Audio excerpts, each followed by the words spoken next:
네, 안녕하세요. 이번 시간은 95회 전산세무 1급 기출풀이를 해보도록 하겠습니다. 자, 1번입니다. 다음은 주신흥의 2020년 1월 1일부터 12월 31일까지 재고자산과 관련한 자료이다. 매출원가는 얼마인가라고 돼 있죠. 자, 그래서 보면 자, 기초 단기 매입이 있고 기말 재고 자산이 이렇게 있고요. 그쵸? 그 다음에 보니까 기말 재고 자산에 대해서 이런 내용이 있어서 가감을 해주라는 그런 문제가 되겠어요. 그래서 어떻게 컨셉을 잡으시냐면 원래 우리가 자, 기초 더하기 단기 마이너스 기말이 매출원가가 되죠. 그쵸? 이게 매출원가가 되는데 기초는 가산이고 단기도 가산이고 기말은 빽이죠. 그래서 저는 풀이를 어떻게 할 거냐면 자, 기초 단기 이렇게 매출원가에 가산되는 항목은 플러스를 넣을 거고요. 매출원가에 차감되는 항목 기말 재고에 포함되어야 되는 차감 항목을 마이너스를 표시할 거예요. 이렇게 하셔도 되고요. 아니면 이게 좀 어려우시면 기초 이렇게 쓰고 단기 쓰고 기말도 플러스 금액으로 써요. 기말 재고 자산이 2만원 있었는데 미착 있고 적성 있고 저장 상품 있고 반품 가능 판매 이렇게 있다. 그래서 요거를 기말 재고를 구하시고 기초에서 단기 더하고 기말을 빼셔도 돼요. 편한 대로 하시면 되겠습니다.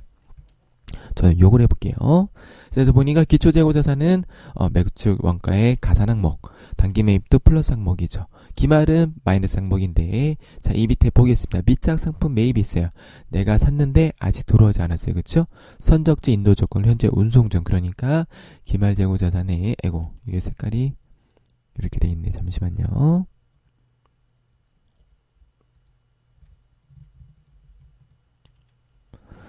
자, 그래서 다시 보면 기초는 플러스, 단기도 플러스, 기말은 마이너스. 미착 상품이니까 선적지 인도 조건으로 현재 운송 중으로 돼 있으니까 얘도 기말 재고 자산에 포함돼야 되는 거죠. 그러니까 마이너스.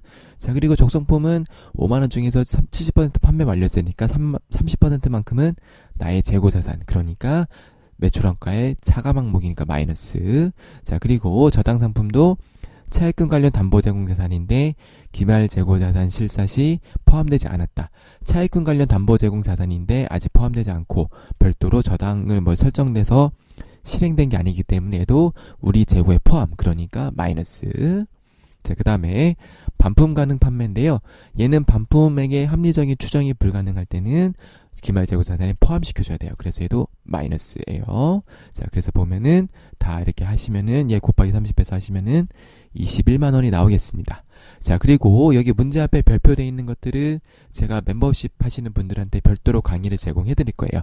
이 내용들이 조금 어렵거나 새로 나온 내용들은 제가 심화로 별도로 문제풀이를 해드릴 거니까 별표 표시되어 있는 거는 그렇게 참고를 해주시면 되겠습니다.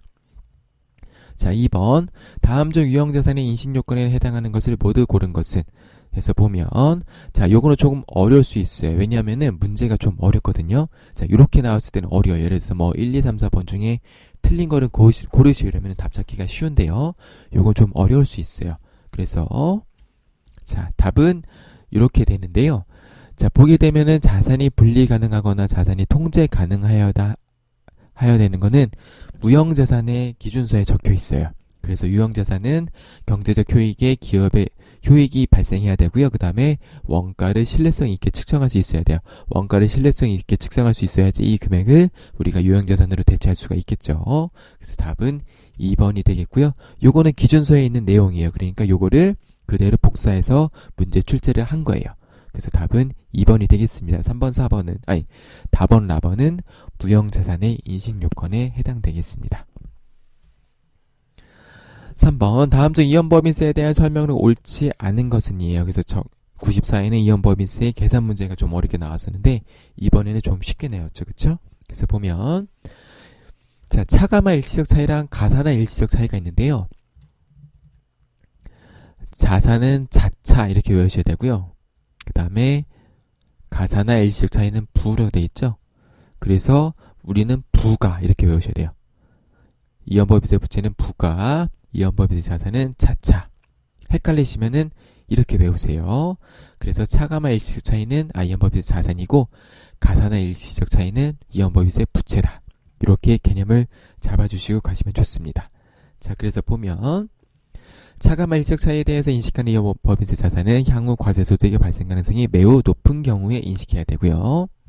자, 2번 공정가치로 평가된 자산의 장부금액이 세무 기준액보다 크면 이연법인세 자산을 인식하는 게 틀렸죠. 왜냐하면 자, 공정가치로 평가된 자산의 장부금액이 있고요.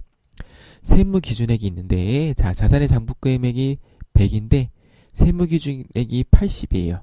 그럼 어떻게 되죠? 이 초과되는 20에 대한 법인세만큼은 어떻게 해야 돼요? 요거에 대한 법인세만큼 어떻게 된다? 미래에 세금으로 납부해야 되죠. 그쵸? 그러니까 뭐다? 세금으로 미래에 내가 납부해야 되는 거죠. 그러니까 부채가 되는 거예요. 그래서 답은 2번이 되겠고요. 3번 영업권의 상각의 과세소득 계산할 때 송금이 인정되지 않는 경우에는 이연법인세 부채를 인식하지 않고요. 4번 자산 문제 장부금액과 세무 기준액의 차이는 일시적 차이가 있는데 이게 원칙적으로 이연법인세를 인식해야 돼요. 그래서 답은 2번이 되겠습니다. 나머지 이해 안 가시는 문장은 그냥 그렇구나 라고 생각하고 넘어가시는 게 좋을 것 같아요. 4번 다음 중 자본에 대한 설명으로 가장 옳지 않은 것은 이네요. 볼까요? 자, 1번 자본잉여금 또는 이익이용금을 자본금에 전입해서 기존의 주주에게 무상으로 신주를 발행하는 경우에는 주식의 액면금액을 주식의 발행금액으로 한다가 맞아요. 왜냐하면 무상으로 신주 발행하니까 시가가 없죠? 시가가 있긴 있지만 어떻게 측정할 수가 없기 때문에 일반적으로는 주식의 액면금액을 주식의 발행금액으로 합니다. 2번 자본잉여금은 자본의 플러스 항목이죠. 그러니까 이런 것들이 포함이 되겠고요. 3번 매입 등을 통하여 취득하는 자기 주식은 액면금액을 자기 주식의 과목으로 하여 자본조정을 회계 처리한다고 되어 있는데 액면금액은 뭐다? 자본금을 액면금액으로 하는 거고요. 자기 주식의 과목으로 하는 거는 취득가액이 되겠습니다. 그래서 답은 3번이 되겠어요. 그래서 우리가 어떻게 나오죠? 감자차익 이런 것들이 자본금 자기 주식 나오고 그렇죠? 그 다음에 여기다가 감자차익 이런 것들이 발생하는 거죠.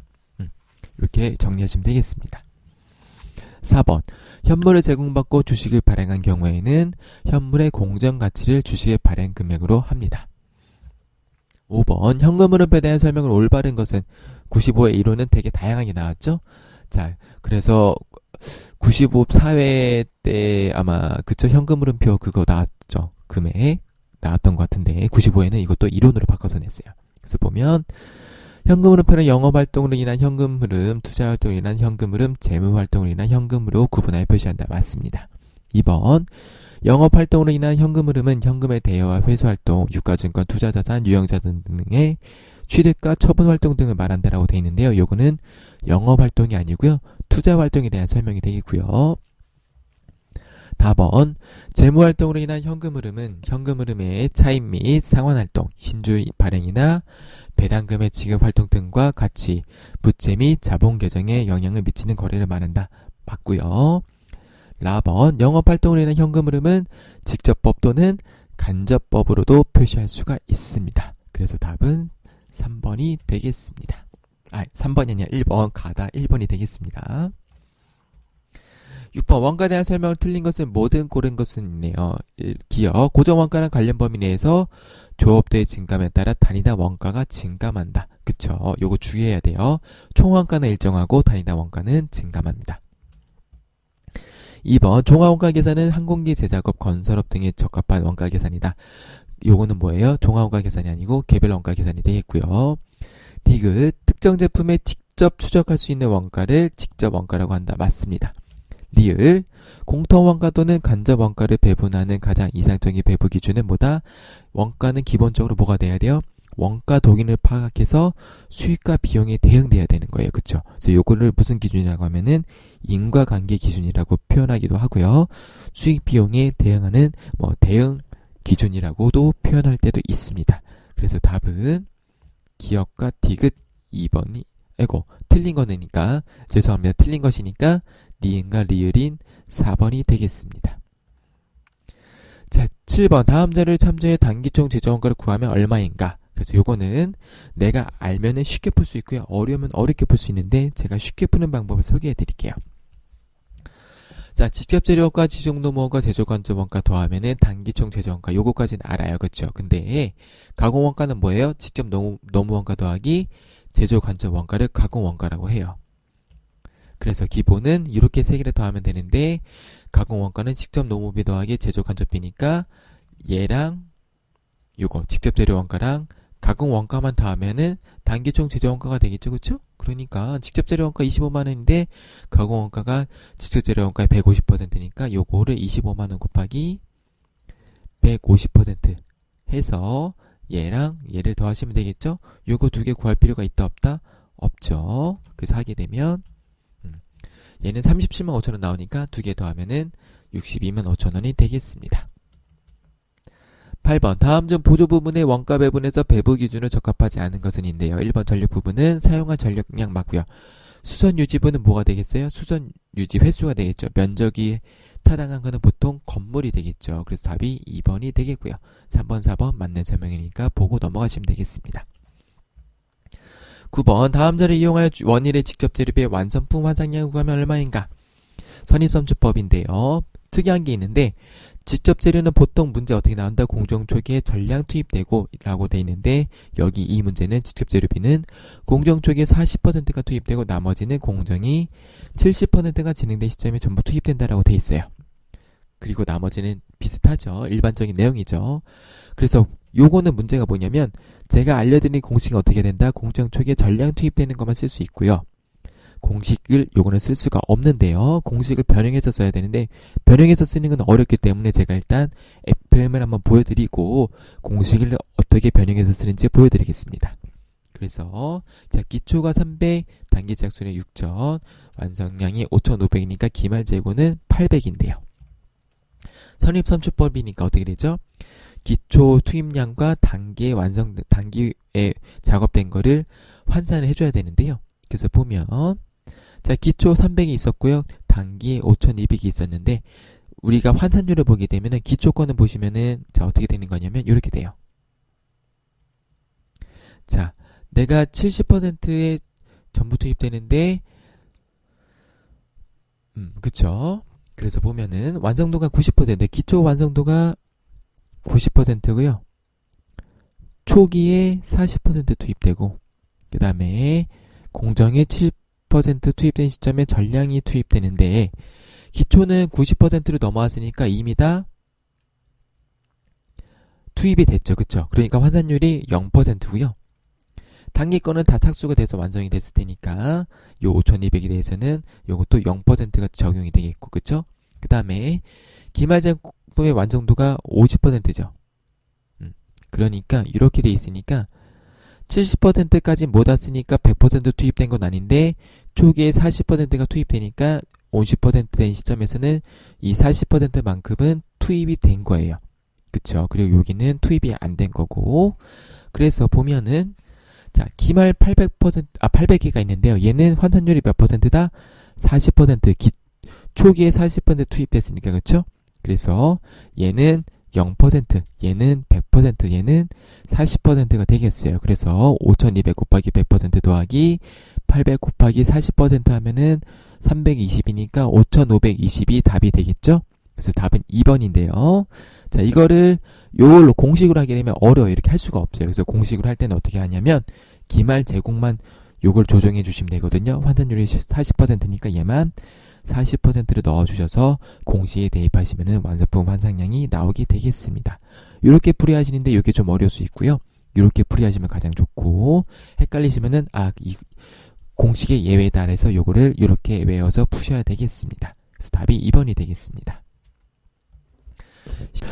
10번 표준원가 계산 제도를 채택하고 있는 운주의 직접 노무비다. 그래서 직접 노무비랑 직접 재료비 있을 때는 요 공식을 쓴다라고 했었죠. 그래서 쭉 이렇게 써주시고 문제 풀이하시면 돼요. 그래서 두 개가 더 크면 오른쪽이 유리다. 자, 봤더니 표준 임률이 있고요. 실제 임률이 있고 표준 작업 시간이 있어요. 그래서 표준 임률이니까 SQ가 이렇게 있고 실제 임률이니까 AQ가 있는 거고요. 그 다음에 표준 작업 시간이니까 SP가 있어요. 그래서 이걸 가지고 능률 차이니까 이 능률 차이가 100이 이렇게 있는 거고요. 그래서 넣어보게 되면 천천히 왼쪽 거부터 넣게 되면 자, AP가 6,000원이네요. 그쵸? 6,000원이 있고요. 그 다음에 표준임대 5,000원이니까 이렇게 5,000원이 있는 거고요. 네, 표준 직접 작업 시간이 2,000시간이니까 2,000시간을 넣게 되면 얘는 1,000만원이 되죠. 그쵸? 근데 자, 능률 차이가 100이 이렇게 있는데 오른쪽이 크면 유리하는 거니까 이렇게 역산을 하시면 얘가 900만원이 되는 걸 확인할 수가 있어요. 근데 AQ를 물어보는 거죠. 그쵸? AQ가 얼마인지 모르는데 이렇게 금액이 있으니까 100만원인데 5,000원 차이 나는 거니까 요걸 역산하게 되면은 1,800시간이 되겠네요. 그쵸? 그래서 200시간만큼 차이 나야 되니까 1,800시간이 되겠습니다. 그래서 답은 1번이 되겠어요. 그래서 요거 AQAP, AQSP, SQSP 그리시고 임률 차이, 가격 차이, 능률 차이 해놓으시고 문제에 주어진 거를 이렇게 넣으신 다음에 내가 구하자 하는 거를 역산해 찾을 수가 있겠어요. 요걸 좀 더 어렵게 내면은 요거 실제 직접 원가는 얼마인가라고 나올 수도 있겠죠. 그쵸? 그러면은 1,800시간 곱하기 6,000 하시면 되겠습니다. 자, 11번. 부하 같이 세포사 가산세에 대한 내용으로 맞는 것은 이네요. 1번. 사업자가 법정 신고 기한까지 예정 신고를 하지 않는 경우에는 일반 무신고는 무신고 납부세액의 20%, 영세율 무신고에 대한 여승률 가산 표준의 0.5% 적용한다고 되어 있는데요. 자, 일반 무신고는 20%로 해서 하시면 되겠어요. 그래서 일반 무신고는 20%고 그쵸? 영해 이런 것들은 괘씸죄 적용돼서 40%라고 했었었고요. 일반적인 무신고가 아니라 일반적인 과도신고는 몇 %다? 10% 이렇게 알아두시면 되겠습니다. 그 답이 1번이 되겠고요. 2번. 사업자는 법정 신고 기한까지 확정 신고를 한 경우로서 납부세액을 신고해야 할 세액보다 적게 신고한 경우에는 일반 과도신고 납부세액의 방금 말씀드렸듯이 10%. 3번. 간이가세자가 납부 이유가 면제되는 경우에는 과도신고 시 10% 가산세를 적용한다고 되어 있는데요. 죄송합니다. 간이가세자는 납부 의무가 면제됩니다. 4번. 사업자가 법정 납부 기한까지 납부를 하지 않는 경우에는 미납세액의 미납기간을 적용한 금액의 몇 %? 10만분의 25 또는 만분의 2.5가 되겠죠. 그래서 답은 1번이 되겠고요. 이 가산세 같은 경우는 제가 별도로 별표 표시하지 않은 이유는 요거는 가산세 특강이 멤버십 특강으로 올라와 있기 때문에 그렇습니다. 멤버십 분들은 한 번 더 강의를 들으시고 참고하시면 되겠습니다. 12번. 다음은 부가가치세법상 예전신고와 납부에 관한 설명이다. 빈칸에 들어갈 금액은 얼마인가라고 되어 있네요. 그래서 요거는 어쩔 수가 없어요. 그냥 법조문에 있는 내용이니까 외우셔야 돼요. 그래서 법인 사업자가 영세 법인 사업자에 대한 내용인데요. 그래서 보시면은 공급가액 합계액이 1억 5천 미만이어야 되고요. 예정신고 기간이 끝난 후 25일까지 징수하는데 징수할 금액이 얼마다? 요거 외우셔야 되죠. 얼마? 30만 원이에요. 그래서 요 지문만 별도로 출제될 수가 있긴 있으니까 요거는 외워두시면 되겠고 요거는 자주 나오는 부분은 아니지만 이번 문제를 통해서 확인하시면 되겠습니다. 그래서 답은 4번이 되겠습니다. 자, 13번. 다음중 법인세법상 납세 의무자별 과세에 대한 소득의 범위에 대한 구분은 틀린 것은? 이 내용 자체는 쉬운데요.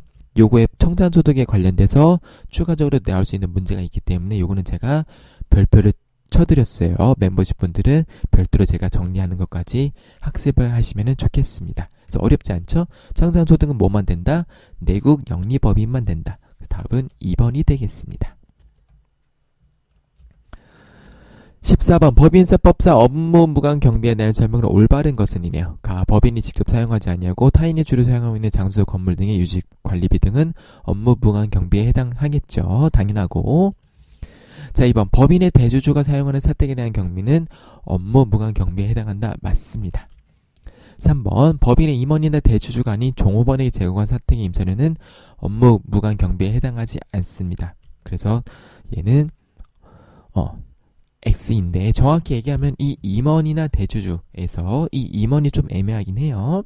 임원에 대한 조건이 있는데 이 우리가 출제하신 분의 위도에서는 가나 다 요것도 솔직히 답이 될 수가 있긴 해요. 그런데 제가 지금 문제풀이하는 시점이 아직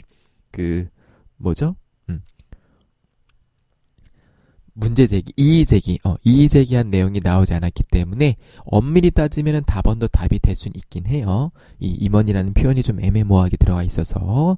근데 일단 종업원이라고 돼 있기 때문에 요걸 제외한 종업원에 대한 것은 업무 무관 경비가 아니다라는 거를 아마 출제비로 내신 것 같아요. 그래서 답원은 정확히 얘기하면 세모이긴 한데 우리가 문제 풀 때는 일단 제거해 주는 게 좋겠다. 라번, 법인이 종업원의 사기 진작 및 복리후생 측면에서 노사합의 위해서 콘도미니 회원권을 취득한 후에 전 종업원의 복리후생 목적으로 사용하는 경우에는 업무 무가자산으로 보지가 않습니다. 그래서 답은 4번이 되겠어요. 그래서 4번이 만약에 가나다, 아이고 제가 방금 설명을 잘못했는데 만약에 3번이 가나다라고 돼 있으면은 요것도 답이 될 수는 있겠지만 명백하게 가나다가 올바른 설명이기 때문에 답도 보기 없고요. 그래서 답은 4번이 되겠습니다. 자, 15번 소득세법상 원천징수와 관련 설명을 틀린 것은 이네요. 자, 1번 하루는 제조업을 영위하는데 비영업대금이니까 25% 맞고요. 2번 거주자 이상의 시는 복권 및 당첨이 되었는데 이때는 분리과세가 되겠죠. 3번 삼지는 주주총회에서 주주들에게 총 1억 원을 배당하기로 했는데 코로나로 인한 자금 조달 문제로 배당금을 지급하지 못하였다. 이 경우에 배당소득세를 원천징수하지 않아도 되는 게 아니고 이때는 어떻게 한다? 원천징수 시기 특례가 있어요. 그래서 배당을 결정한 날로부터 3개월이 되는 날 지급한 것으로 봐요. 돈을 주지 않았을 때는요. 그래서 답이 3번이 되겠고 4번도 맞는 설명이 되겠죠. 이것도 정리할 게 많아서 제가 멤버십 분들은 별도로 정리를 해드리도록 하겠습니다. 잠깐 쉬었다가 실기를 해보도록 하겠습니다. 네, 이제 실기를 해보도록 하겠습니다. 1번 2월 15일 영업부서 임의란 과정에 생일선물로 당사가 생산한 제품을 사용했대요. 단 시가 원가는 부가세 제외금액이며 모든 입력은 메인 매출점표에서 할 것이라고 되어 있네요. 자, 그래서 보면 자, 임의란 과정의 생일선물이니까 우리는 일단은 복리후생비고 제품이 나갔으니까 타겟형 대체는 떠올릴 수 있겠죠? 그래서 바로 입력을 하시면 되겠는데요. 자, 얘는 뭐다? 14건별 왜다? 간주공급이죠. 그쵸? 자기사패에 해당하는 간주공급이 되겠습니다. 그래서 제품을 먼저 타겟형 대체로 없애주시고 그 다음에 부가세 예수금 얼마다? 시가로 해야 된다. 그쵸? 그래서 3만원 하시면 되겠고 복리후생비는 23만원이 되겠습니다. 그래서 중요한 거는 부가세는 요걸로 해야 된다는 거를 기억해 주시면 되겠어요. 자, 2번 당세 영업부서는 업무 수행을 위해서 주 예인 렌트카로부터 승용차를 임차했는데 자, 이 승용차는 3300cc니까 뭐다? 그쵸? 업무용 승용차죠. 그러니까 전자세금 계산서 불공 대상이다. 요거만 체크하시면 되겠어요. 나머지는 어렵지 않네요. 자, 그래서 입력하시면 되겠죠. 3번 당사가는 저명한 학자를 국내로 초빙하여 임직원을 위한 강의를 개최하였다. 강의료 3,300달러에 대해서 원천징수한 후 해외로 송금하였으며 송금 수수료 15,000원을 포함해서 보통여행사 인출하였다. 미국과의 조세 조약을 살펴보니 강의료가 3,000달러가 넘으면 국내에서 지방소득세를 포함해서 22%는 원천징수해야 한다고 돼 있네요. 자, 그래서 소득세는 20%, 지방소득세는 2%가 되겠죠. 소득세의 10%가 지방소득세니까요. 그래서 22%를 1.1로 나눠서 20과 2% 하시면 되겠습니다.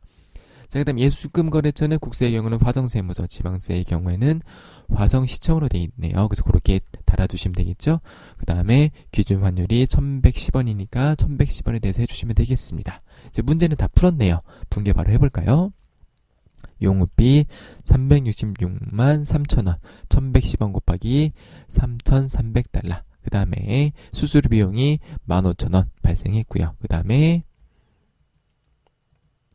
자, 예수금 화성세무서 74만 2,600원 요건 어떻게 나왔냐면은 이렇게 나왔죠. 20% 곱한 거요. 요거에 20% 그 다음에 얘는 요거에 10% 곱한 거 또는 얘에 2% 곱해도 되겠고요. 그 다음에 나머지는 보통 예금으로 지급하였다라고 정리해 주시면 되겠습니다.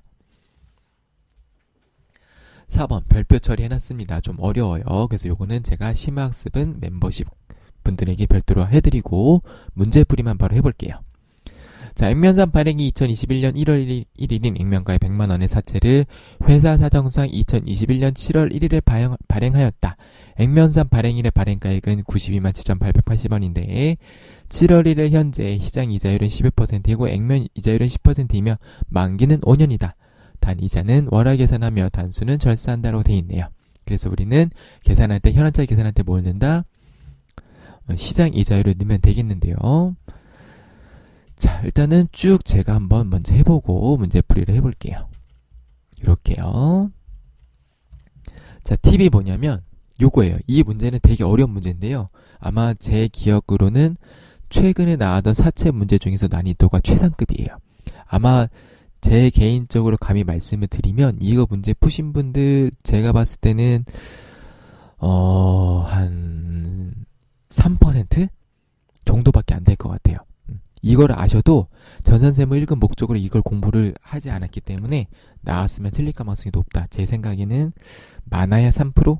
한 1%도 봅니다. 1% 정도밖에 못 맞추셨을 것 같아요. 그래서 정말 어려운 문제니까 이거는 틀려도 괜찮아요. 일단은 그리고 이 문제가 다시 나올 가능성은 제가 봤을 때는 극히 낮아요. 이해 안 가시면 포기하셔도 괜찮아요. 꼭 제가 이런 얘기하면 꼭 또 나오더라고요. 근데 이건 정말 안 나올 것 같아요. 그게 뭐냐면 2021년 1월 1일 기준으로 원래는 발행가액을 계산한 다음에 7월 1일이 나오게 되면은 이때까지의 경과이자를 포함해서 계산해야 돼요. 그래서 문제에서 친절하게 경과이자가 포함되어 있다라고 문제에 주어지는 경우도 있는데 없으면은 경과이자를 포함한다라고 생각하시고 해야 돼요. 그러니까 원래는 1월 1일에 발행하면은 이 금액인데 7월 1일에 발행했으니까 이자를 이만큼 더 주겠다. 이렇게 생각을 하셔야 돼요. 좀 어렵죠? 어려운데 이렇게 기중에 발행한 거는 무조건 경과이자를 포함한다 라고 생각하시면 되겠습니다. 제가 그래서 1월 1일 발행가액은 요건데요. 원래는 이 발행가액 어떻게 계산하죠?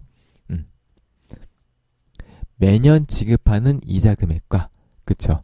원금의 만기에 지급하는 원금의 현재 가치, 이 현재 가치는 뭘로 평가한다? 이 12%를 평가한 금액이에요. 그래서 이걸 평가하게 되면은 요게 나온 거예요. 이게 나온 거예요. 즉 만기가 5년이니까 5년으로 쭉 해서 현재 가치를 평가하면 이게 나온다고 우리는 주어져 있는 거예요. 문제에. 그래서 발행가액은 주어져 있으니까 되게 편하게 풀 수 있고요. 문제는 6월 30일까지 경과이자를 구하는 건데요. 어떻게 한다? 요거의 이자 비용 어떻게 계산해요? 곱하기 요거 시장이자율. 그쵸? 요거 곱하시면 돼요. 그러면은 이자 비용이 나오겠고요. 이 분계를 좀 정확히 하게 하면 어떻게 되냐면 만약에 현금을 줬다. 아니 너무 어려우니까 뺄까? 일단 이건 뺄게요. 자, 그래서 이자를 구해야 되는데 그래서 요 금액에 요거 시장이자율 12% 곱하신 다음에 6개월이니까 12분의 6 한 거예요. 그러면은 요게 나오거든요. 뭐 단수 차이가 좀 날 수는 있어요. 지금 보면은 이렇게 돼 있잖아요. 그쵸? 이거 제가 계산한 건데 해답에 이렇게 돼 있어서 제가 이거로 맞춘 거거든요. 단수 차이가 1, 2원 차이 날 수 있는데 이건 아마 제 생각에는 답을 맞게 해줄 것 같아요. 자, 그래서 7월 1일 발행가액이 요게 나왔대요. 그래서 요게 나오시면 요걸 가지고 계산을 하는 건데요. 7월 1일 발행가액으로 이걸 가지고 이게 실제로 발행됐다고 보는 건데요. 그래서 자, 분계 어떻게 하게 되냐면 이렇게 하는 거예요. 일단 사채에 액면금액 넣어주고 그 다음에 발행가액 넣어주는데 이거는 문제에서 현금으로 받았는지 보통예금으로 받았는지 뭘로 받았는지 주어져 있진 않아요.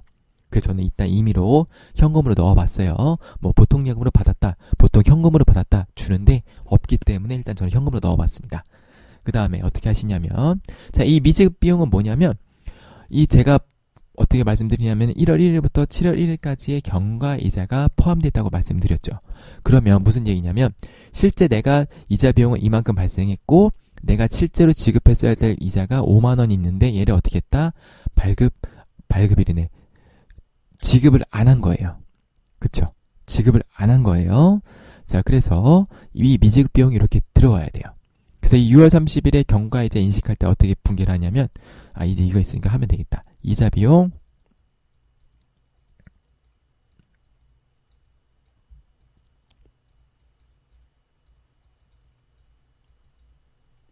원래는 이렇게 된 거예요. 뭐 차액은 조정해 주시면 되겠는데 개념으로 보면은 이렇게 된 거예요. 이자가 요만큼 발생했는데 미지급을 안 한 거예요. 돈을 안 줬으니까. 그쵸? 그래서 이렇게 개념을 잡아주시면 되겠고요. 자, 그래서 미지급 비용이 이렇게 들어가는 게 중요해요. 이 분기의 핵심은 요거 두 개예요. 첫 번째는 경과이자를 포함해서 발행한 걸로 간주를 하고 두 번째는 이때까지의 미지급 이자를 이렇게 계산을 해줘야 된다. 요거 두 개가 핵심이에요. 그 다음에 나머지는 사할차로 인식을 해주시면 되겠습니다. 그래서 아마 되게 어려울 거예요. 이거 공부하셨어도 제가 뭔 말하는지 잘 모를 수가 있는데요. 멤버십 하신 분들은 제가 좀 더 자세하게 설명을 해볼게요. 요거는 제가 자료를 만들지 않고 손으로 설명을 해드려야 될 것 같아요. 왜 그러냐면 이 자료를 만드는데 정말 오래 걸려요. 설명은 한 5분, 10분이면 하는데 자료 만드는데 아마 3, 40분 걸릴 수도 있거든요. 그림을 그리면서 설명을 해야 돼서 요거는 제가 별도로 교재가 아니라 PPT로 하지 않고 손으로 써가면서 설명을 해보도록 하겠습니다. 그래서 답은 이렇게 분개해 주시면 되겠고요. 자, 그 다음에 95회 부가세 수주신고 필증 및 환율 정보를 이용해서 매일 매주 전배 입력하고 수주적 명세를 작성하시오. 크게 어렵진 않는데요. 핵심만 볼까요? 자, 뭐가 있냐면은 신고번호 일단 있어야겠고요. 그쵸? 그 다음에 금액이 있어야 되겠고요.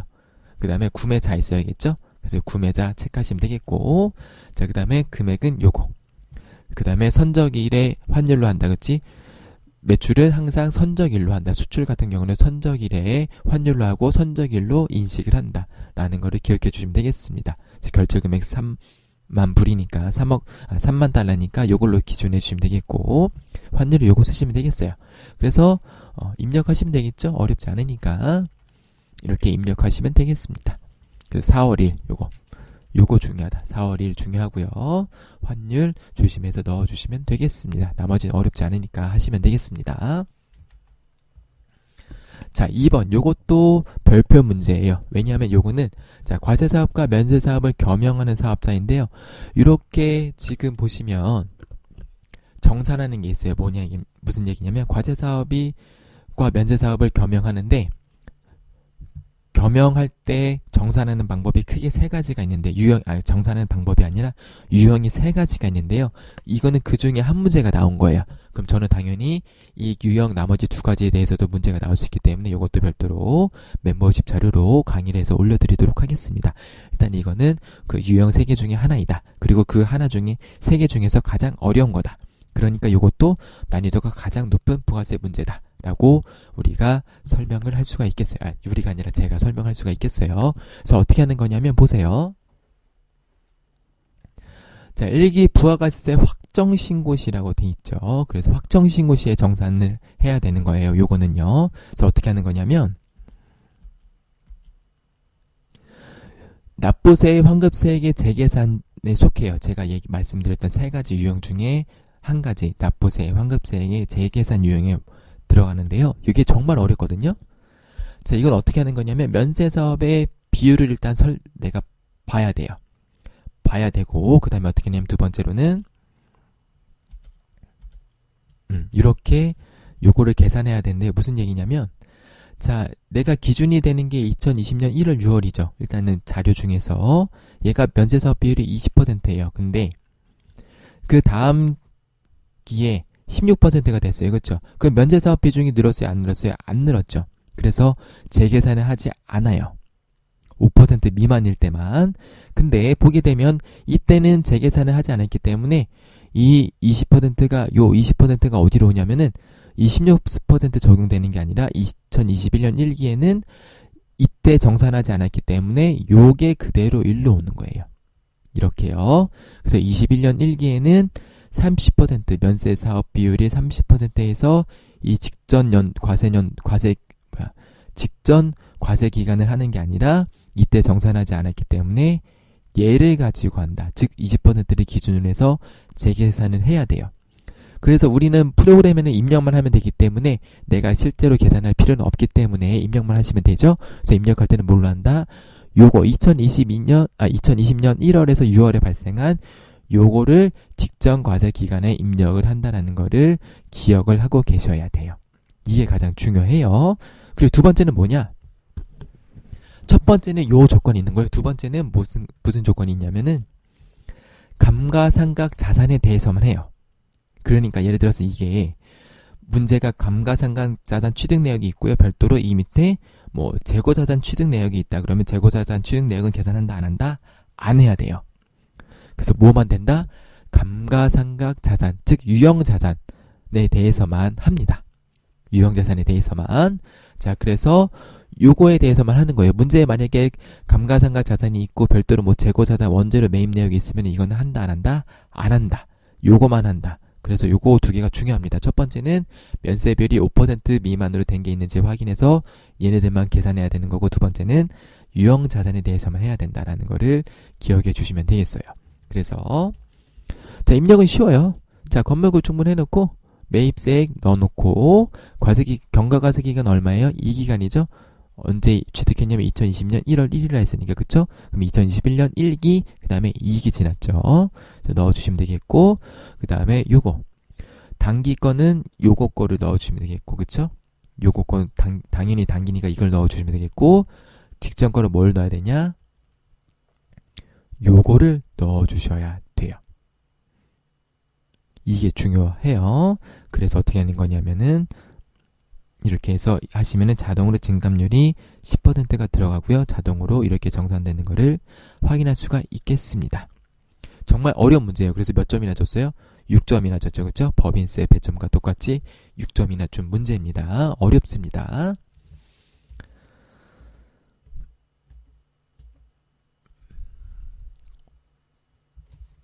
자, 그 다음에 문제 3 결제점포 입력으로 가볼게요. 미래은행으로부터 차입한 장기차금 1억의 만기일이 2022년 3월 1일에 돌아간다. 이거 뭐죠? 유동성 대체하시면 되겠죠. 어렵지 않으니까 넘어가겠습니다. 2번 확정급여 퇴직연금에 가입되어 있고 이에 대한 당월 기여금 200만원을 2021년 12월 1일 내에 보통계획에서 이체하고 기업회계 기준에 맞게 회계 처리하였다. 기업회계 기준에 맞게 회계 처리했으니까 무시하시면 되겠고요. 그 다음에 결산은 현재 퇴직금 추계액은 1억 6천인데 퇴직연금 운영자산 잔액은 9,800만원, 퇴직급여 충당부터 잔액은 1억 3,400이 있네요. 이때 결산부계를 하시라고 되어 있습니다. 다음 비용과 관련된 개정 과목은 판매비와 관리비 개정 과목 사용할 것이라고 되어 있어요. 그래서 보니까 퇴직금 추계액이 1억 6천이 돼야 되는데 퇴직급여 충당부채로 인식한 게 1억 3,400이니까 나머지 잔액 2,600만원에 대해서 비용 처리를 해주시면 되겠죠. 3번 당사의 제품 재고는 다음과 같다. 제품과 관련한 감모 손실을 일반점포 입력 메뉴에 입력하고 결산자료 메뉴 입력에 기말 제품 재고액을 반영하시라고 되어 있습니다. 조금 어려울 수 있는데요. 자, 보시면 요거는 순서가 중요해요. 일단은 정상 감모는 매출원가에 반영이 되고 비정상 감모는 영업의 비용에 반영하시면 되겠는데요. 자, 60%는 정상 감모이고 40%는 비정상 감모라고 되어 있죠. 자, 그래서 순서가 중요한데요. 무슨 얘기냐면 자, 장부상 재고와 실사상 재고과의 차이를 우리가 감모 손실로 인식을 해주시면 되겠는데 문제는 뭐냐면 이 25만원에 대해서 이렇게 나눠져 있는 거죠. 근데 순서가 되게 중요해요. 이거는 이 순서대로 입력하지 않으면 답이 달라집니다. 첫 번째는 뭐 먼저 하냐면은 일반 점포 입력 먼저 해야 돼요. 그래서 비정상 감모 25만원에 40% 먼저 일반 점포에 입력을 하신 다음에 그 후에 결산자료 입력에 가셔서 475만원을 입력을 해주셔야 돼요. 순서 중요하니까 반드시 이 순서대로 해주셔야 됩니다. 자, 그래서 점포 입력하신 다음에 나머지는 결산자료 입력해서 반영해 주시면 되겠습니다. 4번 다음은 단기 법인세 과세 표준 및 세액 조정 계산서의 일부 내용이다. 입력된 데이터는 무시하고 주어진 자료만 참고해서 법인세 등에 대한 회계 처리를 하시오라고 되어 있네요. 그래서 보니까 자, 중간연합세액이 있고 납부세액이 있네요. 근데 중간연합세액은 선납세금으로 적절히 회계 처리했다고 되어 있고요. 법인세와 관련된 지방소득세의 선납세금은 없으며 납부할 세액은 155만 2천원이다 라고 되어 있습니다. 그래서 보니까 어떻게 하냐면 자, 일단은 선납세금 넣어주시면 되겠고 납부할 세액이 822만원이죠. 그 다음에 자, 어떻게 하시냐면 미지급세금은 155만 2천원이 있는 거예요. 이거 어떻게 나온 거냐면 법인세와 관련된 지방소득세의 선납세금은 없는데 이 지방소득세의 납부할 세액은 요거니까 이렇게 넣어주시는 거예요. 문제가 조금 애매모호하죠. 법인세와 관련된 지방소득세의 선납세금은 없으면 납부할 세액은 155만 2천원이다라는 게 지방소득세가 아닐 수도 있거든요. 그쵸? 그 문제를 읽는 거에 따라서. 근데 여기서는 지방소득세를 반드시 인식을 해줘야 되기 때문에 이게 지방소득세라고 간주를 해주셔야 돼요. 그래서 이렇게 하시고 나머지 차이는 뭘로 한다? 법인세 등으로 인식을 해주시면 되겠습니다. 자, 원전징수입니다. 1번. 다음은 국내 영업관리직인 어민창 씨의 급여 관련 자료이다. 사원 등록 입력하고 그 다음에 부양가족 명세하시면 되겠죠. 어렵지 않으니까 부양가족 명세만 체크해 볼게요. 사원 등록은 요대로 입력하시면 되겠고, 자, 배우자 보니까 부동산 임대 소득이 있으니까 당연히 부가 되겠고요. 350이 있으니까 부가 되겠고, 자, 그 다음에 장남도 보니까 그쵸? 성인이기 때문에 얘도 부가 되겠고요. 그 다음에 장애인 복지법상 장애인이고 얘는 장애인 중증 환자에 해당하니까 그 구분을 별도로 구분해서 입력해 주시면 되겠죠. 어렵지 않으니까 넘어가 보도록 하겠습니다. 나머지는 이대로 입력하시면 되겠어요. 자, 2번. 당사는 일시적 자금난 때문에 거래처인 주 대박으로부터 운용자금을 차입하고 이에 대한 이자를 매달 지급하고 있다. 다음의 자료를 참조해서 이자 배당 소득 자료를 입력은 하지 않고 입력하지 말래요. 2021년 2월 기속 원전징수 이행상의 신고서를 작성하시라고 되어 있습니다. 당사는 반기별 사업장이 아니면 다른 원전 신고는 무시한다. 그래서 원전징수 이행상의 신고서를 입력하는 건데 부표를 포함해서 입력하라고 되어 있고 이자 배당 소득 자료는 입력하지 말라고 되어 있네요. 얘는 뭐죠? 비영업 대금의 이익이 되어 있어요. 왜냐하면 거래처인 주 대박이 하는 거니까요. 그렇죠? 그래서 차입금이 이만큼인데 이자가 이만큼이니까 이자에 대해서 우리가 원전 징수를 하시면 되겠습니다. 자, 그래서 해보면요. 자, 요게 지금 보시면 요게 제가 풀이하는 시점에 아직 안 나왔어요. 뭐가 안 나왔냐면 그 전산 세무 실기 요거 하는 게 안 나와서 제가 이거 94회 걸로 그냥 입력을 해볼게요. 그래서 요거는 조금 양해를 해주시면 좋겠습니다. 그래서 여기다 입력을 할 건데요. 자, 일단은 귀속기간이 2월 귀속분, 3월 지급분이니까 2월 귀속분, 3월 지급분이 되겠어요. 자, 그 다음에 어떻게 하냐면은 부표에 입력하라고 돼 있죠? 그래서 얼마 입력하냐면은 비영업 대금의 이익이니까 자, 비영업 대금의 이익이 얼마냐면 62만 5천 원.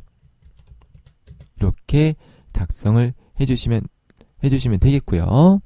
자, 징수세액이 있는데요. 요게 지금 자동으로 안 딸려죠? 25% 넣어주시면 되겠습니다. 잠깐만요. 25% 넣어주면은 얼마냐면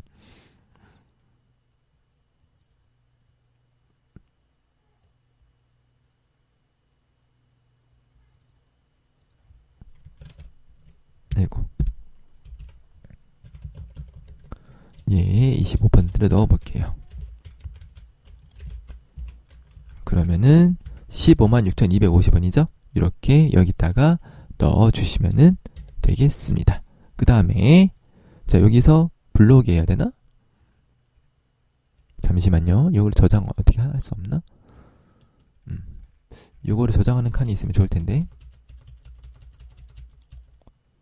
안 되나 보네요. 자, 이렇게 한 다음에 여기다가 넣으시면 되겠죠? 자, 이자 소득에다가 이거 어디 갔어? 자, 이렇게 넣어주시면은 되겠습니다.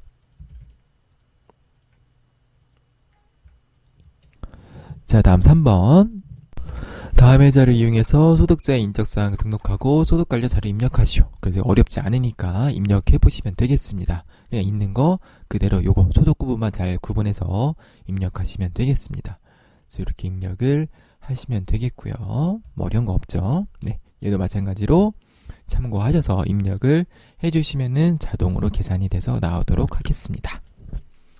자, 이제 실기입니다. 문제 5번 법인세. 1번 다음의 자료를 이용해서 수익금의 조정 명세서랑 조정 후 수익금의 명세서를 작성하고 매출 관련 세무 조정을 하시오라고 되어 있습니다. 1번 손익계산서 매출 및 영업의 수익 내역은 다음과 같다라고 해서 요거는 불러오게 하시면은 되고요. 자, 밑에 보니까 상품 매출에는 위탁 판매 매출액 2천만 원이 있는데 매출원가 1,400이 있으니까 어떻게 한다? 누락이 됐으니까 어떻게 해야 돼요? 반영을 해줘야겠죠. 그래서 어떻게 반영해줘요? 이렇게 입금산입 매출 2천만 원 그리고 송금산입 매출원가 1,400 해주시면 되겠습니다. 부가세 수정신고는 관할세무서에 제출됐으니까 부가세 관련 세무조정은 없는 걸로 하시면 되겠고요.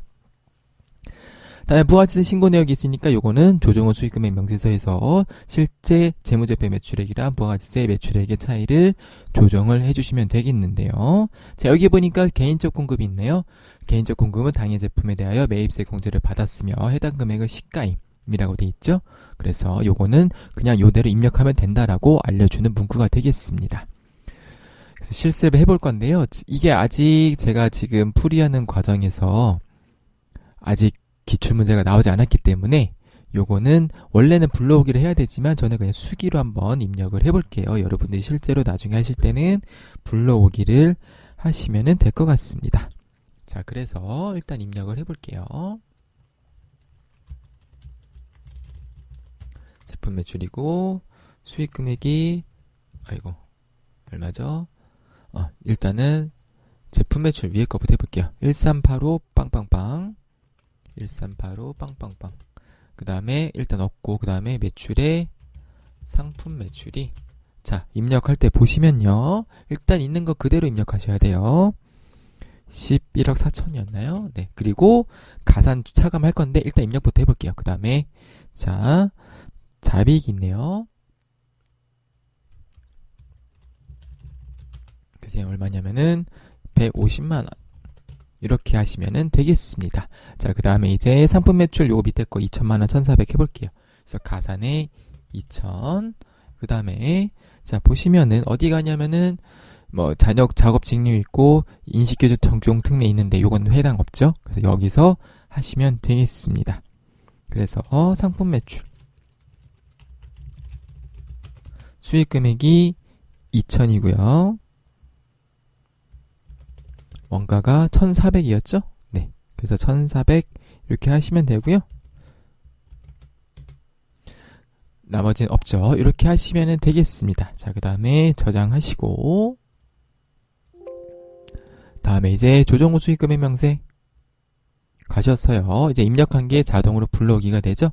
그래서 우리 문제 보면은 제조 자동차 부품 이 돼 있네요. 자동으로 돼 있네. 여기까지 맞네. 그 다음에 상품 매출이 도매 소매 자동차 부품이네요.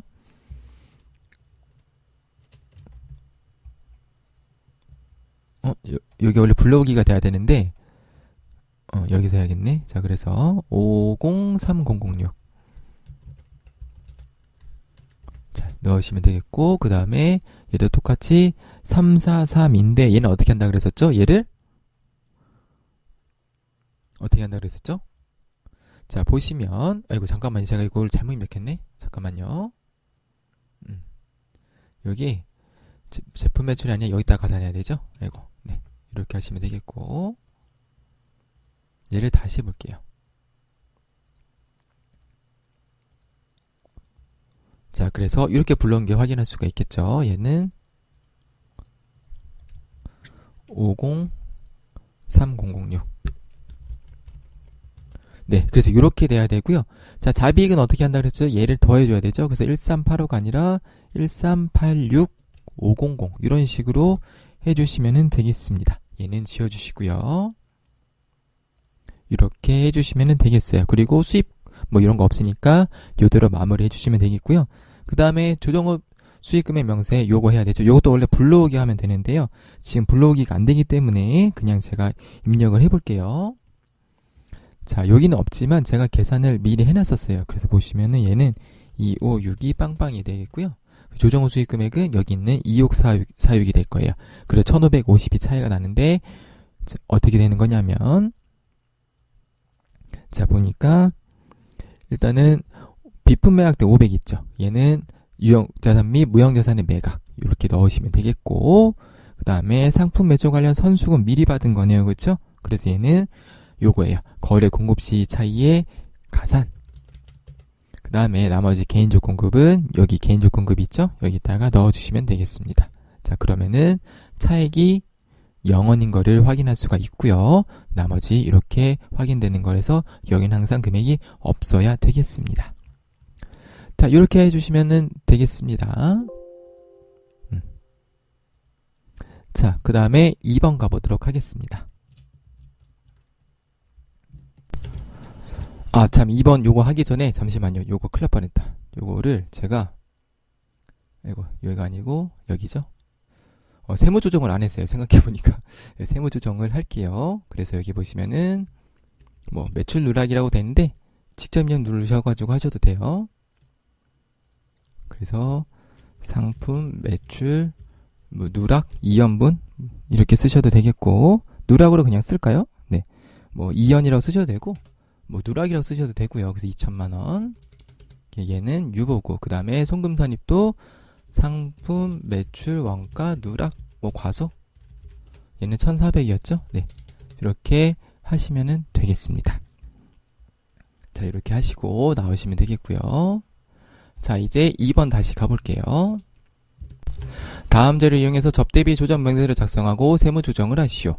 손익계산서에 반영된 접대비 계정의 내용은 다음과 같아서 단기 접대비 총액은 4,500인데 모두 판매비와 관리비로 계상되었고, 이중 법인 신용카드 사용분은 3,900인데 나머지 600은 현금으로 지출하고 간이영수증을 발급하였다. 600이 현금으로 지출하면 현금 영수증 발급해야 되는데 간이로 발급했으니까 일단 600이 대상인데, 이 600 중에서 보니까 100만원은 경조사비로서 20만원 초과, 20만원 초과니까 요거는 경조사비로 100을 따로 빼시면 되겠고요. 다음에 2번, 단기의 거래관계를 원만하게 할 목적으로 매출거래처에 무상으로 제공한 제품의 취득가액은 400이고 시가는 700이래요. 자, 이럴 때 어떻게 회계 처리하죠? 아까 우리가 이론이 아니라 실기의 전표일명에서 봤죠. 그래서 제품은 타계정 처리, 얘는 장부가액으로 하시면 되겠고, 취득가액이니까 장부가액이 되겠고요. 그 다음에 부가세는 시가로 했었었고요. 그쵸? 그 다음에 나머지는 이렇게 계정 처리를 했었었는데, 회계 처리는 이렇게 하는 게 맞아요. 맞는데 우리가 접대비 할 때는 어떻게 하죠? 얘를 시가로 해야 되는 거예요. 그쵸? 원래는 둘 중에 큰 금액인데 시험 문제는 시가로만 나오니까 시가로 알아두셔도 됩니다. 그래서 770을 광고 선전비로 우리가 인식을 해야 돼요. 요게 좀 중요한 겁니다. 자, 그 다음에 3번 보니까 매출액은 요렇고 1억은 특관자 거래니까 그렇게 빼시면 되겠어요. 그래서 보시면, 자, 접대비를 가시게 되면요. 자, 일단은 원래는 불러오게 하시면 자동으로 다 불러와치거든요. 근데 우리는 아마 좀 틀릴 거예요. 틀릴 건데, 네, 우연찮게 이게 맞았어요. 원래 이게 접대비 매출 금액이 똑같아야 되거든요. 근데 이거 왜 맞지? 잠깐만. 94회인데 이거 95회죠, 그쵸? 이거 95회 문제 맞죠? 우연히 똑같네요. 그래서 이게 우연히 똑같습니다. 그래서 일단 똑같으니까 땡큐고, 그 다음에 특관자 거래가 1억 넣으시면 되겠고요.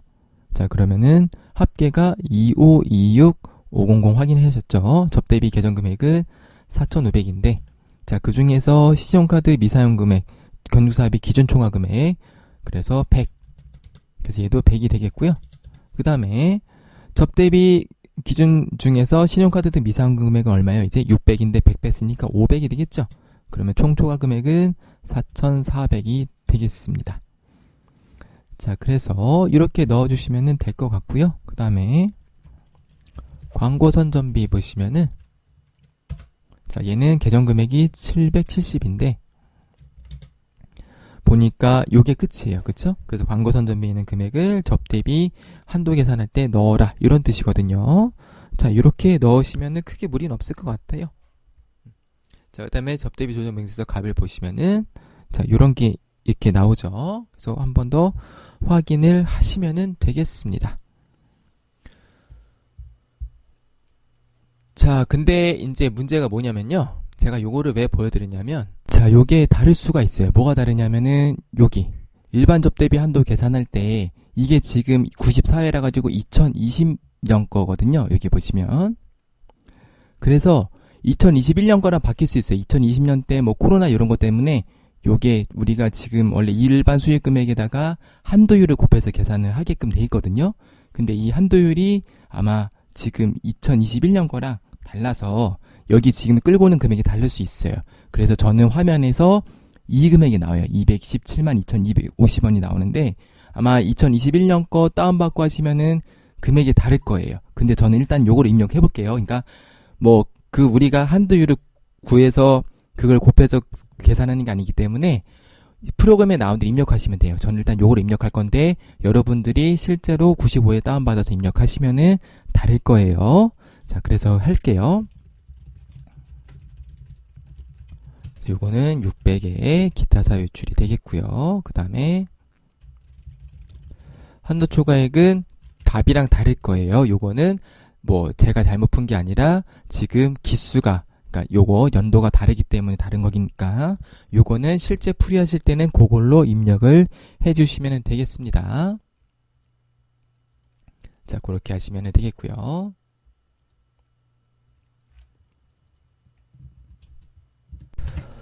(3번) 입력된 자료는 무시하고 다음의 자료만을 이용해서 2021년 말 자본금과 적립금 조정명세 을표를 작성해보라고 돼 있네요. 그래서 2021년 말이니까 2020년 말에 요거게 기초가 되겠죠. 그쵸? 요 금액을 기초로 넣으시면 되겠고 그 다음에 요거를 입력해 주시면 돼요. 자, 보니까 단기 대성충당금 한도 초과액은 700이니까 이 700이 기말에 700 대시면 되겠죠? 그러니까 그렇게 넣으시면 되겠고 정규 유보된 선급비용 잔액은 전액이 2021년분이니까 얘는 잔액이 이제 0원이 되겠고 자, 얘가 써놨나? 네, 그쵸? 0원이 되겠고 그 다음에 단기 기대장치 감가상각비 시임 부족이게요. 이거 한도 초과액은 뭐냐면 요거죠. 한도 초과액은 회계상의과 세법상의 감가상각비가 있는데 한도 초과는 회계상의 감가상각비가 150만큼 더 많았다는 뜻이에요. 그쵸? 근데 2021년 말이니까 세무상에서 인정하는 감가상각비가 회사 계산액보다 200이 더 많다는 얘기죠. 그러면은 한도 초과액이 있다 없다? 없어지는 거예요. 그쵸? 그럼 얘도 0으로 만들어주시면 되겠고 4번 단기 매매증권 50%를 추분했으니까 단기 매매증권 평가이익의 절반인 50%만 없애주시면 되겠고 그 다음에 5번 단기 기부금 중 어음으로 발행하여 기부한 금액은 400만원이고 만기일은 2022년 12월 31일 기부금은 현금주의죠. 그러니까 얘는 별도로 다시 기록을 해주시면 되겠죠. 그래서 얘는 처분 비율만큼 유보 조정하시면 되겠고 얘는 만기일에 유보 발생을 시켜주셔서 400을 넣으시면 되겠어요. 2022년 12월 31일에 유보를 감소시키시면 되겠죠.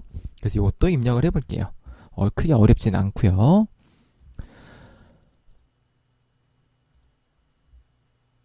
자, 그래서 요거 입력된 자료는 무시하라고 되어 있으니까 이거 무시하시고 입력하시면 돼요. 보니까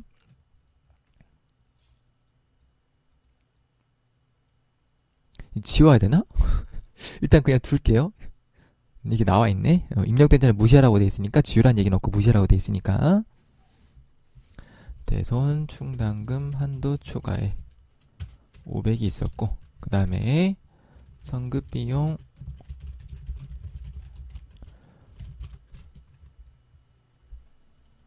이게 잠깐만요. 직접 입력으로 누를게요. 그 다음에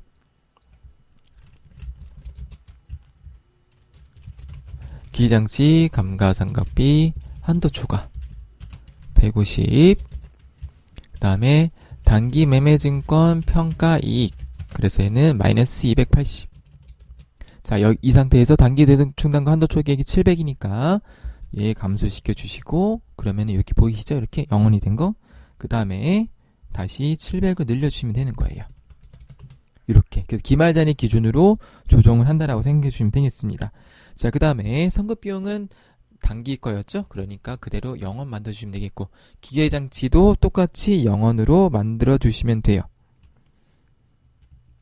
이렇게요. 자, 그 다음에 단기 매매증권 평가이익은 280이 140이 돼야 되니까 어떻게 되냐면은 마이너스였으니까 이렇게 마이너스를 입력해 주시면 돼요. 마이너스가 감소된 거죠.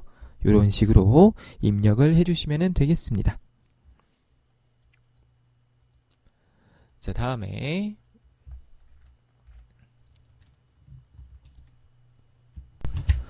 4번 입력된 자료는 무시하고 다음의 자료를 참조하여 주식 등 변동상환 명세서를 작성하시오. 그래서 거의 처음 보는 문제죠. 네, 최근에 기출된 적이 한 번도 없던 문제인데 자, 주식 등 변동상환 명세서의 뜻을 잠깐 간단하게 설명을 드리면 말 그대로 주식이 변동한 상황을 명세서로 표현한 거예요. 죄송합니다. 이게 설명이라고 해야 되나? 그래서 주식이 변동 증감 내역을 기록을 해서 제출을 해야 돼요. 그래서 원래는 주주가 상당히 많은데 여기는 지금 개인 회사인 것 같아요. 중소기업인 것 같아요. 그래서 우리가 중소기업을 가정했을 때는 주주들이 많지 않습니다. 뭐 많아봐야 10명, 20명 뭐 그 정도인데 여기는 문제의 편의를 위해서 3명이 나왔어요. 그래서 요게 등기사항 전부 증명서 일부는 법인 등기부 등본을 떼면은 요런 화면이 나와요.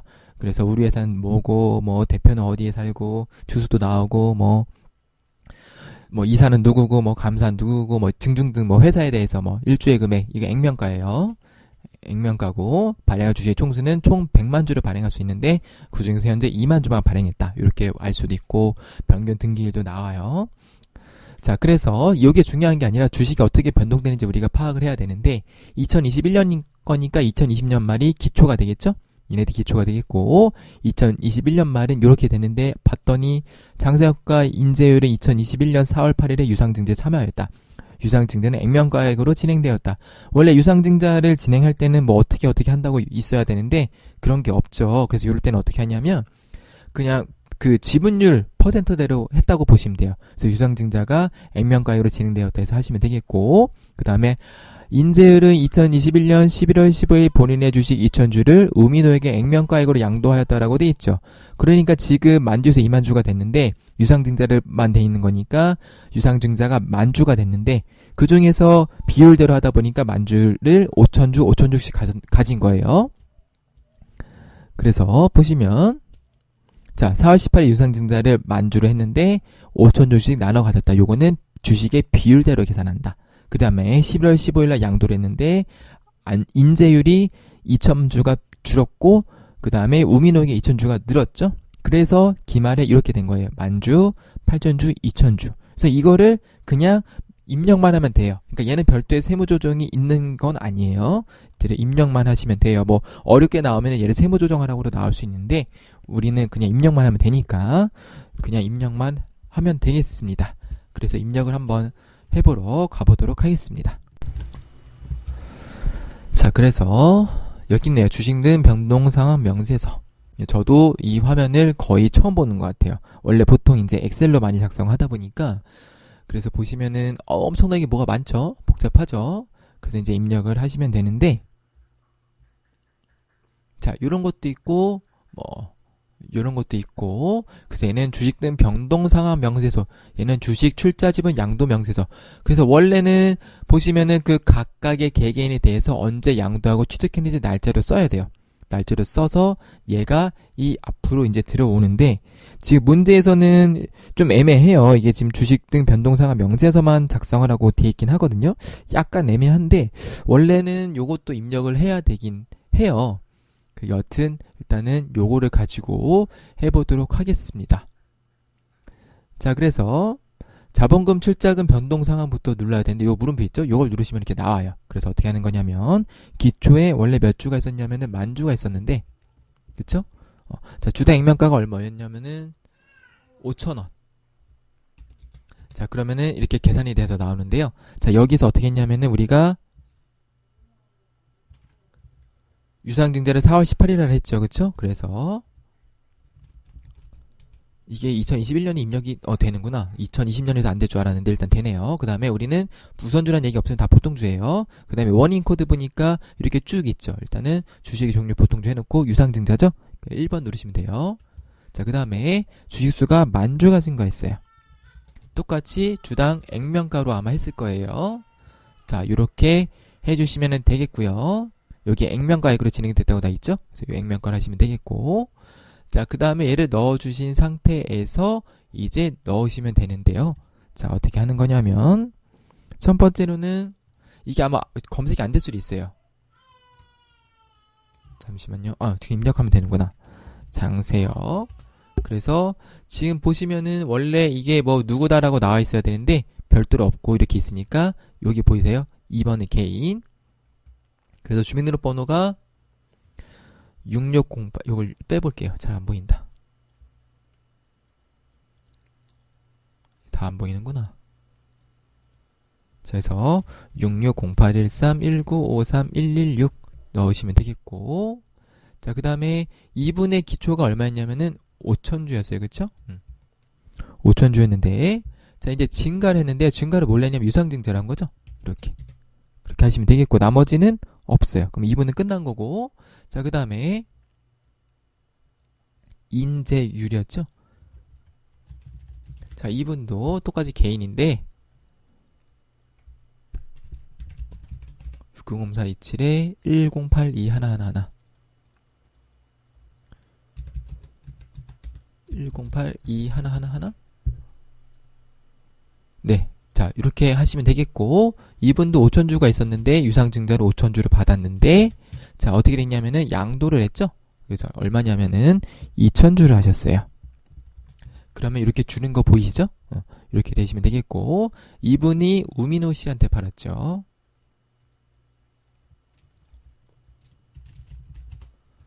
그래서,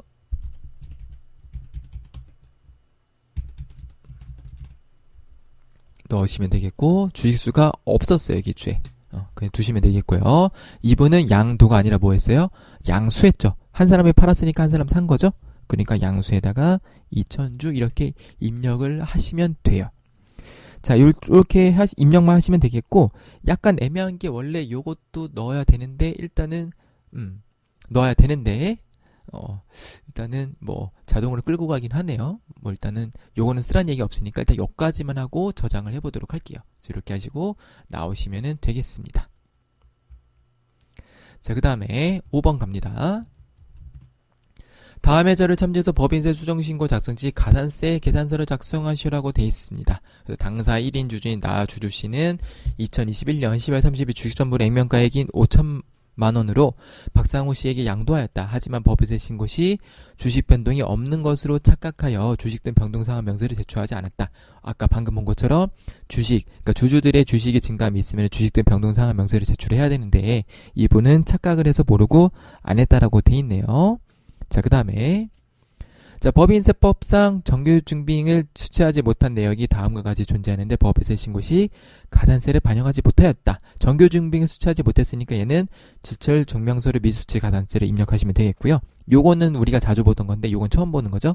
그래서 얘는 주식 변동이 없는 것을 착각해서 주식 등 변동상환 명세를 제출하지 않은 거기 때문에 얘는 주식 등 변동상환 명세서 미제출 가산세라는 게 있어요.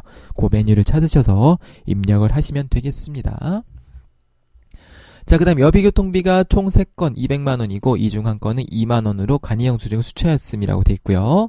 자, 소모품비는 총 4건에 320인데 4건 모두 3만원 초과분이에요. 그래서 예를 보면요. 자, 이 중 한 건은 2만원으로 간이영수증을 수취했으니까 얘는 적격증빙을 수취한 거로 볼 수가 있는 거예요. 간이영수증이니까요. 3만원 이하. 자, 그래서 200에서 2만원은 인정이 되니까 빼고 그 다음에 320 인정 안 되는 거 더하면은 가산세 대상 금액은 518만원이다 라고 알 수가 있겠고요. 자, 당사는 법인세 수정신고서를 법정신고 기한 10일 후 제출하였다. 그래서 얘는 기한 후 가산세라고 해요. 그래서 기한 후 가산세를 기한 후 제출을 기한 후 가산세가 아니라 기한 후 제출을 1개월 이내에 하는 경우에는 가산세를 50%를 감면을 해줘요. 그래서 요거예요. 요거 신고 안 해야 되는 거, 얘를.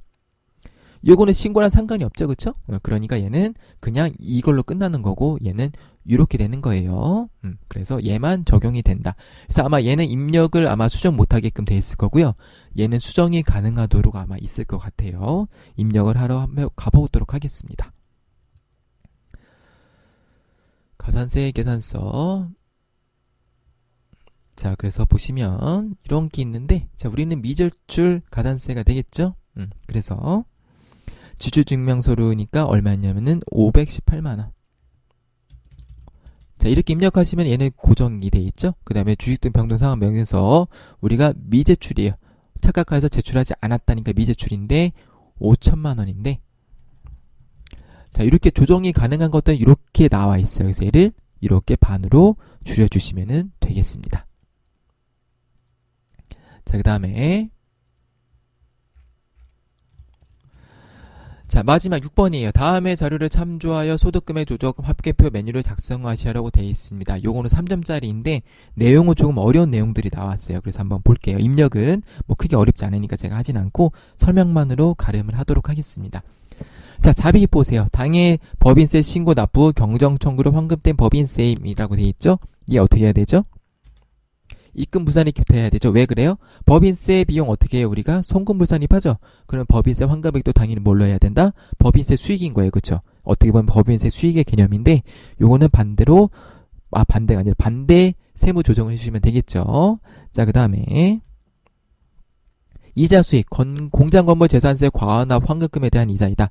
얘는 과언납 환급금에 대한 이자예요. 그러니까 법정으로 환급금에 대한 이자이기 때문에 입금 산입을 해주면은 얘에 대해서 또 세금을 묻는 거죠. 그러니까 하면 안 되겠죠. 세무조정. 입금 산입을 시켜주시면 안 되겠죠. 그래서 얘는 입금 불산입으로 해주시면 되겠고, 자, 세금과공과 공장용 트럭 취득에 따른 취득세임이라고 되어 있는데 얘는 조금 애매해요. 어떤 게 애매하냐면 세부담 최소화 과정이 있으면 즉시 상각 위제로 할 수도 있고요. 아니면 얘를 그냥 취득세니까 넣었을 수도 있어요. 근데 일단은 즉시 상각 위제로 일단은 풀이를 그렇게 하고 있기 때문에 그 답안에서 이렇게 풀이를 하고 있더라고요. 그래서 얘는 안 해주시는 게 좋을 것 같습니다. 아마 요거는 해도 조금 하면 좀 어려워질 수는 있어요. 왜냐하면은 얘를 한 다음에 감가상각비를 직부인하고 시부인하는 과정이 있거든요. 그래서 아마 그냥 요게 정답으로 인정될 가능성이 높아요. 뭐 이의제기는 할 수는 있겠지만. 다음에 보험 차익이 있네요. 공장, 창고, 화재로 인한 보험 차익. 얘는 입금 항목이 맞아요. 그래서 얘는 입금 항목이고, 마지막으로 이게 제가 유의하라고 계속 말씀드렸던 거죠. 자기주식 처분이익은 원래 입금 항목이고 자기주식 소각이익은 입금 항목이 아니다. 그래서 입금 항목인데, 자, 보면은, 자기주식 처분이익으로 기타 자본 이익금이 계상되어 있기 때문에 얘는 수익으로 봐줘야 되거든요. 그래서 기타 자본 이익금이 계상되어 있을 때는 얘를 입금 항목이기 때문에 얘를 입금으로 별도로 인식을 해줘야 돼요. 그래서 얘는 어떻게 하는 거냐면, 입금산입 기타로 넣어주시면 되겠습니다. 자, 이렇게 해서 95회 전산세무 1급 기출문제 풀이를 마무리해 보도록 하겠습니다. 시청해주신 여러분들 감사합니다.